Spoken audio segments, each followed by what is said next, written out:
எல்லோருக்கும் வணக்கம். எல்லாம் எப்படி இருக்கீங்க? நான் நல்லா இருக்கேன். எல்லோரும் என்னையும் விசாரிக்கிறீங்க இல்லையோ? லியோ எப்படி இருக்குன்னு விசாரிக்கிறீங்க. லியோவை பாருங்கள், தெனாவட்டை எப்படி உட்காந்துருக்காரு. விஜயகாந்த் படத்தில் நடிக்க போகிற மாதிரி கண்ணெல்லாம் சிவந்து போய் எப்படி உட்காந்துருக்காரு பாருங்க. சரி, இப்போ என்ன பண்ண போகிறோம்னா, வாங்க.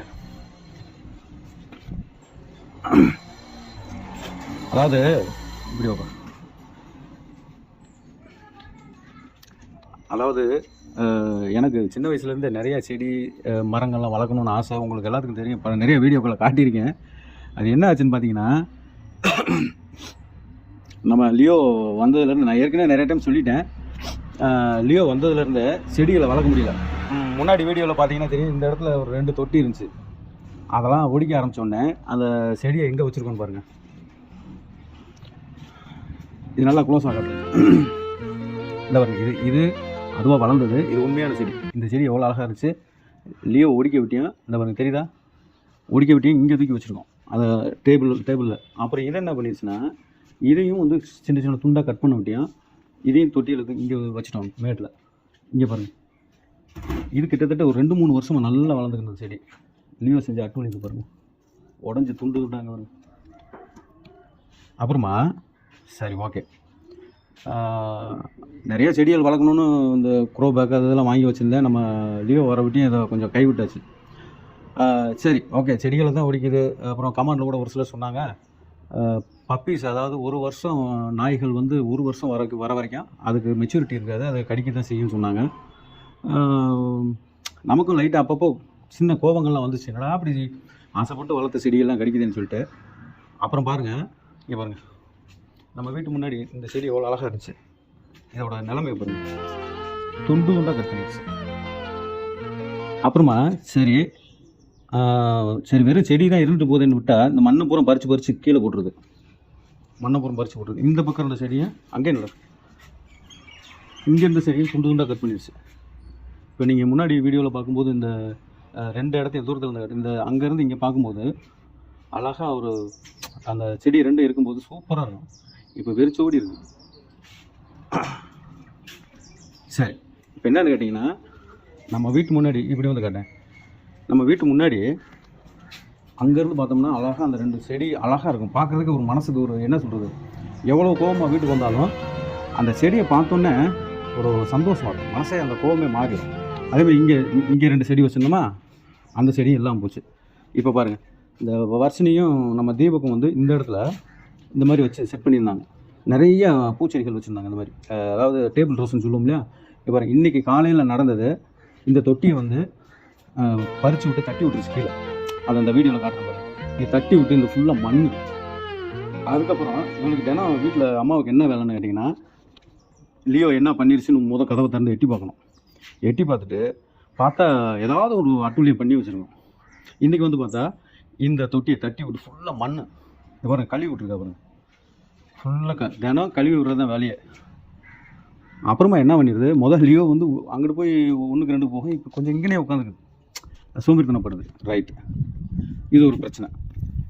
இந்த பக்கம் பார்க்குறதுக்கு எவ்வளோ அழகாக இருந்துச்சு. நீங்கள் அந்த கரும்பு தட்டை நிறைய பேர்லாம் இங்கே காட்டு, இந்த கரும்பு தட்டையை கேட்பீங்க, அங்கேருந்து காட்டு, இந்த கரும்பு தட்டையை கேட்பீங்க நிறைய பேர்.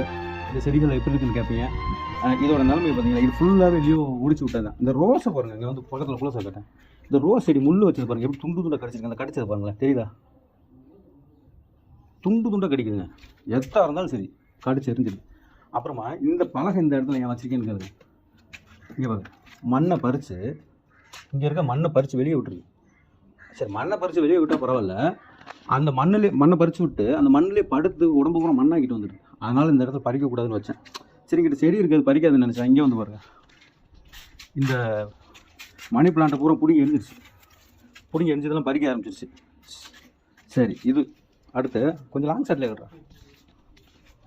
அடுத்து பாருங்கள், இந்த கட்டையுமே நான் எதுக்கு தான் போட்டேன், இங்கே வந்து மண்ணை பறிச்சிச்சு. அதனால் இந்த கட்டையை போட்டு பறிக்காதுன்னு பார்த்தா அங்கே பாருங்கள், இது நேற்று நைட்டு நடந்தது. இது பக்கத்தில் நேற்று நைட்டு நடந்தது பாருங்கள், எவ்வளோ மண்ணை பறித்து இங்கே போட்டுருச்சு. இந்த ஈரம் தெரியுது தான் உங்களுக்கு. இப்போ தான் கழுவி விட்டா மண்ணை பூரா தள்ளி விட்டுருச்சு. இந்த பக்கம் இருக்க செடியை பூரா உடச்சிருச்சுங்க, கம்ப்ளீட்டாக காலி பண்ணிடுச்சுங்க.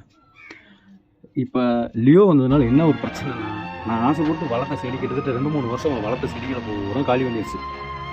கண்டிப்பாக கோவம் வரும். கோவம் வந்துச்சுன்னா நமக்கே தோணும், சரி இதை திட்டி என்ன பண்ண போகணும். அடிக்கலான்னு வந்தாலும் அடிக்க மனசு வராது, ஏன்னா ஒரு அனிமல்ஸை போய் அடிக்கக்கூடாதுன்ட்டு. சரி கோவப்பட்டு திட்டினோம்னா அதோட ரியாக்ஷன் பார்க்கணும். நீங்கள் கண்டிப்பாக அந்த ஒரு வீடியோ கூட போட்டிருந்தேன், ஏன் செடியை உடச்சிச்சின்னு சொல்லி அதோட ரியாக்ஷனை பாருங்கன்னு சொல்லி போட்டிருந்தேன். அதில் யாரோ ஒருத்தர் கூட கமெண்ட் பண்ணி போட்டிருந்தாங்க, ஏய் அதை குச்சி வச்சு நீ அடிக்க போகிறேன்னு பயப்படுது அப்படின்னு சொல்லி. ஒன்றும் இல்லை, இப்போ நான் அதை கூப்பிட்றேன், அது ஜாலியாக தான் வரும். நான் என் கையில் குச்சியும் கிடையாது, ஒன்றும் கிடையாது. நம்ம பேச்சை வச்சு கண்டுபிடிக்கும் பார்க்குறீங்களா. இப்போ எடுத்துக்காட்டுக்கு அதை புரிய வைக்கணும் எப்படின்னு கேட்டிங்கன்னா, ஒரு குழந்தை விவரமே தெரியாத கை குழந்தை நீங்கள் சிரித்து பேசுங்க, ஏய் பாப்பா செல்லக்குட்டி சூப்பர் சூப்பர்னு தொடாமல் கூட சிரித்து பேசுங்க, அந்த குழந்தை சிரிக்கும். அப்படியே டக்குன்னு மூஞ்சியை மாற்றிட்டு டேய் ராஸ்கர் கொன்றுவேன் அப்படின்னு சொல்லி மிரட்டி பாருங்கள், அந்த குழந்தை உடனே நம்ம திட்டுறாங்கன்னு புரிஞ்சுக்கிறோம். அது மாதிரி அதை புரிஞ்சுக்குதுங்க. இப்போ இந்த இது பண்ணால் இதை ஏன்டா அப்படி பறிச்சேன்னு கேட்டால் போதும், அப்படியே ஓடிடுவாங்க. இல்லைனா என்ன மூஞ்சி தொங்க போட்டு உட்காருவேன், அவனுக்கு தெரியும் அந்த விஷயம். சரி இதெல்லாம் ஓகே, இதெல்லாம் ஜென்ரல். செடி இதெல்லாம் கடிச்சிருச்சு, நான் முடிவு பண்ணிட்டேன் குறைஞ்சபட்சம் இது நல்ல இப்போ தான் 6 மாதம் ஆகுது. நம்ம இதை வாங்கி 5 மாதம் ஆச்சு, 1 மாதம் குட்டியாக வாங்கினா 6 மாதம் ஆச்சு. அப்படின்னு 6 மாதம் வரைக்கும் நம்ம செடி எதுவுமே தொட வேணாம், போயிட்டு போகுதுன்னு விட்டுட்டேன். ஒரு முக்கியமான விஷயத்தை தான் உங்களுக்கு சொல்லணும் வந்தேன். என்னன்னு கேட்டிங்கன்னா, இது வரைக்கும் இந்த செருப்பை கூட கடிக்காதுங்க, அந்தளவுக்கு பெருசாக அந்த நாய்கள்லாம் செருப்பு கடிக்கும். செருப்பெல்லாம் கடிச்சதுலாம் செடிகளை தான் டிஸ்டர்ப் பண்ணிக்கிச்சு. இந்த ஒரு 2-3 நாளைக்கு நடந்த சம்பவத்தை உங்கள்கிட்ட காட்டுறேன். இது எதுக்குன்னா, நீங்களும் டாக்ஸ் இந்த மாதிரி வளர்த்தீங்கன்னா கொஞ்சம் கவனமாயிருங்க அப்படின்னு சொல்கிறதுக்கு அந்த ஒரு விழிப்புணர்வுக்காக தான் இந்த வீடியோ. எனக்கு அன்னைக்கு உண்மையிலே செம்ம டென்ஷன் ஆகிடுச்சுங்க. பாருங்களேன், நீங்களே கோவப்படுவீங்க. பாருங்கள், நான் பாருங்கள் எடுத்து வச்சுருக்கேன். இது என்ன தெரியுதுங்களா, கம்பி பாருங்க, அதாவது பயங்கரமான டைட்டான கம்பி. இந்த கம்பி நான் பாருங்கள், ஒரு நிமிஷம் பாருங்கள், இது எந்த கம்பின்னு உங்களுக்கு கண்ணில் தெரியுதான்னு தெரியல. இந்த பிரேக் வயர் இதில் வரும் பாருங்க, அந்த கம்பி தெரியுங்களா, சரியான ஸ்ட்ராங்கான கம்பி. சரி, இது வந்து என்னாச்சுன்னு பார்த்தீங்கன்னா, இப்படி கிடந்துச்சு.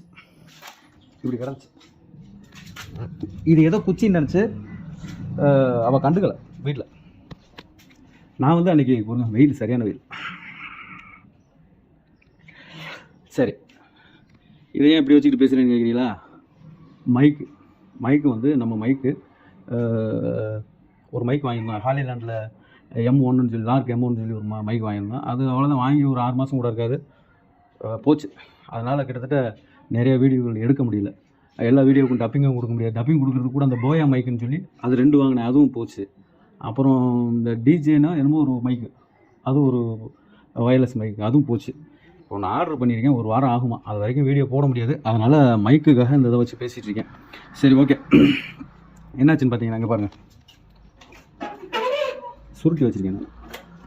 இந்த வயர் தெரியுதா, இங்கே இருந்த வயருங்க, இந்த இடத்துல இருந்த வயரை கடிச்சு தும்சம் பண்ணிங்க பிச்சு அப்படி போட்டுருந்துருக்கு. இங்கே நான் ஒரு இது மாதிரி இருக்கும் பாருங்கள், ஒரு வளைய மாதிரி ஒரு ரப்பர் இருக்கும், அதையும் பிச்சு போட்டுருச்சு.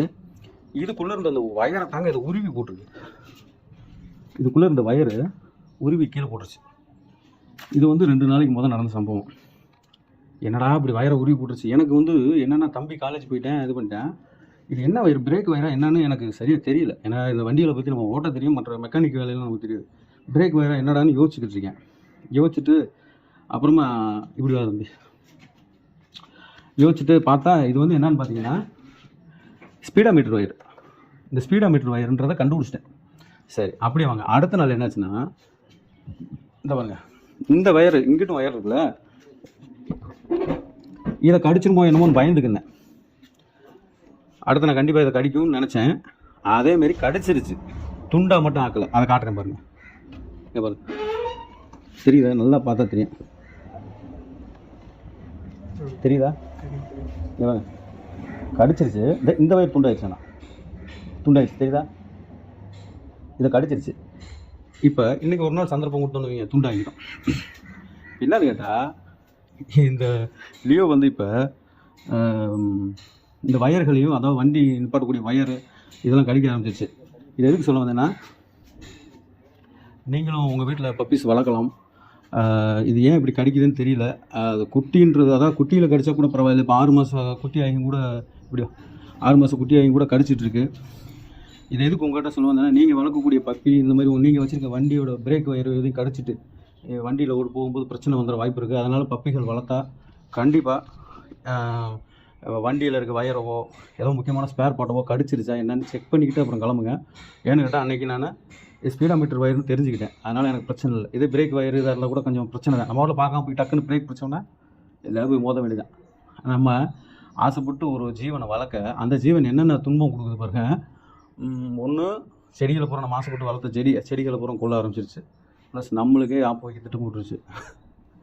அது அவ்வளோ செஞ்சுக்கிட்டு அவ்வளோ ஜாலி அங்கே பாருங்கள் எப்படி படுத்துருக்கு. இப்போ ஒன்றும் இல்லை, அதை கூப்பிட்டு ஒன்றும் இல்லைங்க, நான் ஒன்றும் மிரட்டலாம் செய்யலை, நார்மலாக அதுக்கிட்ட கேட்குறேன். அது என்ன செய்யுதுன்னு பாருங்கள், பார்ப்போம், ட்ரை பண்ணி பார்ப்போம். இல்லையோ வாடா, வாடா இங்கே வாடா, அப்படி தள்ளி போயிடு, இங்கே இங்கே வா, ஐயோ ஜம்ப் பண்ணு. இப்போ நான் இந்த இடத்துக்கு வந்து தெரிஞ்சுக்கிறேன். இங்கே வாடா, செகண்ட் அதுங்களா இவ்வளோ அன்பாக இருக்கேன். இப்போ நான் கோவப்படாமல் ஒரு கேள்வி கேட்குறேன், அதை பார்க்குறீங்களா? டெய்லியோ இந்த வயரை நீயா அத்தை? டேய் இந்த செடியெல்லாம் நீயா உடைச்ச? ஒரு மைக்கை கையில் வச்சுக்கிறேன். இல்லையோ இந்த செடியெல்லாம் நீயா உடைச்சா? உடனே தாண்டா. டேய் லியோ டேய் அந்த செடியில் நீயா உடைச்ச? மூஞ்சியை பாருங்களேன், மூஞ்சியை பாரு. டேய் லியோ செடி நீ உடைச்சியா? இந்த வயரை நீ தான் அத்தையா? இந்த இங்கே கீழே இருக்கிற வயரை பாருங்கள், சமாதானாக கையை தூக்குறான் பாருங்கள். எனக்கு பதில் சொல்லணும்னா உன்னை விட மாட்டேன். அந்த செடியை பூரா நீ தானே உடச்சி விட்ட சொல்கிறா? டேய் லியோ பாருங்க, அந்த செடியை நீ தானே உடைச்சா? அவனுக்கு தெரியுதுங்க. அதாவது பாருங்கள் எப்படி மம்மி உட்காந்துருக்கேன். அதே இது இந்தா லியோ முகத்தில் ஹாப்பியாக பாருங்க. இந்தா லியோ ஜம்ப் இந்தா பார்த்தீங்களா? அதாங்க நடிப்பு சக்கரவர்த்தி. இவனை மாதிரி ஆளுகள்லாம் பிறக்க போகிறாங்கன்னு நினச்சி தான் அட்வான்ஸாகவே சிவாஜி கணேசன் இறந்துட்டார்னு நினைக்கிறேன். ஓகேங்க, இதை உங்கள்கிட்ட தெரியப்படுத்தணுன்னு தான் நான் விரும்பினேன். ஆனாலுங்க இவன் எவ்வளோ சேட்டம் முன்னாலும் நமக்கு கோபமும் வந்து தொலைய மாட்டேங்குது. ஏன்னா பண்ணுற ரியாக்ஷன் அப்படி. ஓகே லியோ, டேய் நீ ஜாலியாக தூங்கு இப்போ எப்பயும் போல எங்கே வேணாலும். பாய் சொல்லிடுறேன் உங்களுக்கு. இங்கே பாரு பாய் ஹைஃபை.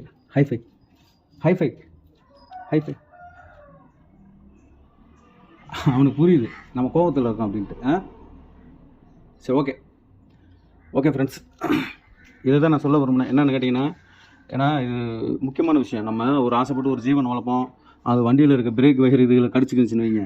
நீங்கள் நம்ம பெரிய ஆளுங்க ஓகே, சின்ன பசங்க அந்த நம்ம தீபக் மாதிரி பசங்களாம் எடுத்துகிட்டு விவரம் தெரியாமல் போய் பிரச்சனையாக இருக்கக்கூடாது. அதனால் நீங்கள் வளர்க்கக்கூடிய பெட்ஸ் இந்த மாதிரி வீட்டுகளில் இது மட்டும் இல்லை, இது நம்ம கண்ணுக்கு தெரியுது, தெரியாத விஷயங்கள் இந்த கம்ப்யூட்டரோ அல்லது டிவியோ ஏதோ ஒரு இந்த ஃபேனு வயர்லாம் கீழே இருக்கும், அதெல்லாம் கடிக்க வாய்ப்பு இருக்குது. கொஞ்சம் செக் பண்ணிக்கோங்க அப்பப்போ. ஓகே ஃப்ரெண்ட்ஸ், இதேமாதிரி வேறொரு அருமையான வீடியோவில் மீட் பண்ணலாம். பாய்.